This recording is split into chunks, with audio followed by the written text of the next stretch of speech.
ओम शांति। आज 19 फरवरी 2022 परमात्मा के महावाक्य सुनते हैं। आज बाबा ने मुरली के सार में महावाक्य उच्चारण किए। मीठे बच्चे, सदा इसी नशे में रहो कि ज्ञान का सागर बाबा ज्ञान देकर हमें स्वदर्शन चक्रधारी त्रिकालदर्शी बनाते हैं। हम हैं ब्रह्मा वंशी ब्राह्मण। प्रश्न है, तुम बच्चे ब्राह्मण बनते ही पद्मा पदम भाग्यशाली बन जाते हो, कैसे? उत्तर है, ब्राह्मण बनना अर्थात सेकंड में जीवन मुक्ति प्राप्त करना। बाप का बच्चा बना और वर्षे का अधिकार मिला तो जीवन मुक्ति तुम्हारा हक है। इसीलिए तुम पद्मा पदम भाग्यशाली हो। बाकी इस मृत्यु लोक में तो कोई सौभाग्यशाली भी नहीं। अकाले मृत्यु होता रहता है। तुम बच्चे अभी काल पर जीत पाते हो। तुम्हें त्रिकालदर्शी पने का भी ज्ञान है। श्री बाबा 21 जन्मों के लिए तुम्हारी झोली भरपूर कर देते हैं। धारणा के लिए मुख्य सार फर्स्ट पॉइंट है, इस पुरानी दुनिया को बुद्धि से भूल बेहद का वैरागी बनना है। देह अभिमान के भूत को निकाल देना है। दूसरा पॉइंट है, बाबा समान ओबीडियंट बनकर सेवा करनी है। आप समान बनाना है। किसी भी बात में मूंझना नहीं है। आज का वरदान है, परमात्मा प्यार के आधार पर दुख की दुनिया को भूलने वाले सुख शांति संपन्न भव। स्पष्टीकरण है, परमात्मा का प्यार ऐसा सुखदाई है जो उसमें यदि खो जाओ तो ये दुख की दुनिया भूल जाती। इस जीवन में जो चाहिए वो सारी मनोकामनाएं पूर्ण कर देना, यही तो परमात्मा प्यार की निशानी है। बाबा सुख शांति क्या देता, लेकिन उसका भंडार बना देता है। जैसे बाबा सुख का सागर है, नदी तालाब नहीं है, ऐसे बच्चों को भी सुख के भंडार का मालिक बना देता है। इसीलिए मांगने की आवश्यकता नहीं, सिर्फ मिले हुए खजाने को विधि पूर्वक समय प्रति समय कार्य में लगाते जाओ। स्लोगन है, अपनी सर्व जिम्मेवारियों का बोझ बाप हवाले कर डबल लाइट बनो।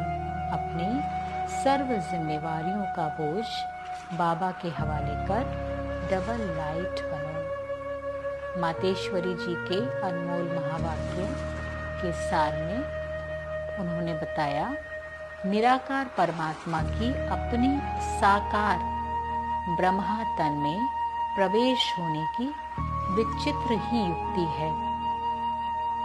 देखो, परमात्मा ने यह अपनी तरकीब रची है, अर्थात अपना साकार तन मुकर्रर किया है, जिस प्रकृति का आधार लेकर वह आता है।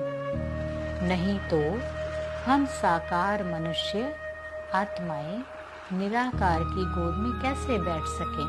इसीलिए परमात्मा कहते हैं, साकार रूप में आए तुम मेरी गोद लो। इसमें कुछ देने की बात नहीं है, सिर्फ 5 विकार जिन्होंने तुमको दुखी और अशांत बनाया, उन्हों का संन्यास कर और मुझ परमात्मा को निरंतर याद करो। मनसा वाचा कर्मणा मेरे डायरेक्शंस पर चलो तो मैं तेरे पापों को दग्ध करूंगा और परम धाम ले चलूंगा। यह है परमात्मा की हम आत्माओं से प्रतिज्ञा। अब उनके फरमान को फॉलो करना है। सिर्फ माँ बाप कहने मात्र ही नहीं चाहिए, परंतु उनका संपूर्ण हो जाने से संपूर्ण प्राप्ति होती है। थोड़ा संबंध जोड़ेंगे तो थोड़ा मिलेगा। अब जो बाबा का धंधा वही बच्चों का धंधा। यहाँ फॉरगति की कोई बात नहीं। यहाँ तो 21 पीढ़ी तक उस प्रॉपर्टी को भोगना है। अब इतना जानना है कि इनसे ज्यादा कोई अथॉरिटी है ही नहीं। तभी तो कहता हूँ, मैं जो हूँ, जैसा हूँ, उस रूप से हमें याद करो। अब बाबा ने अपनी फर्ज अदाई पालन की और बच्चों को अपनी फर्ज अदाई करनी है। यह विकारी यूनिटी अर्थात विकारी कुल की लोकलाज और मर्यादा तो जन्म जन्मांतर पालन करते आए हो, उनसे तो और ही कर्म बंधन बन गया। अभी तो पारलौकिक मर्यादा अर्थात परमात्मा के साथ अलौकिक कार्य में मदद करना। हमारा संबंध अभी हाईएस्ट अथॉरिटी से हुआ है। हम उस बख्तावर की संतान हैं। वो आकर साकार तन द्वारा हमें नॉलेज दे रहे हैं। तो क्यों ना विद ऑनर्स पास हो जाएं। हर एक के पुरुषार्थ से पता पड़ता है कि यह बख्तावर है या नहीं।